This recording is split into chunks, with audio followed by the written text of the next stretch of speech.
এটা স্ট্রংলি আমরা বলছি ইলেকশন ফেব্রুয়ারির প্রথমার্ধে হবে। এই কোনো শক্তি না এটা প্রতিরোধ করতে পারবে।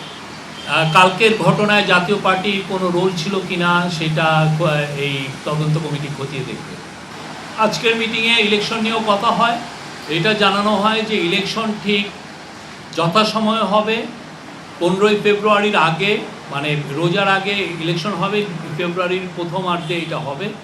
আর এই গভর্নমেন্ট এই যে ঘটনাটা কালকে যে ঘটলো সেই ঘটনাটার নিন্দা জানিয়েছে এবং এটার ইম্পার্শিয়াল যাতে প্রুভ হয় সেই জন্য আপনারা দেখেছেন যে আমরা অলরেডি আজকে ডিসিশন হয়েছে যে একটা জুডিশিয়াল প্রুভ হবে একটা হাইকোর্টের জাজের নেতৃত্বে।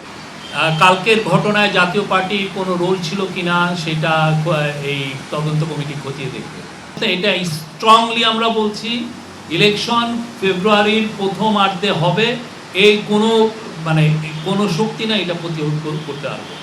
ইলেকশন ঠিক ফেব্রুয়ারির 15 তারিখের আগে হবে, ফেব্রুয়ারির প্রথমার্ধে হবে।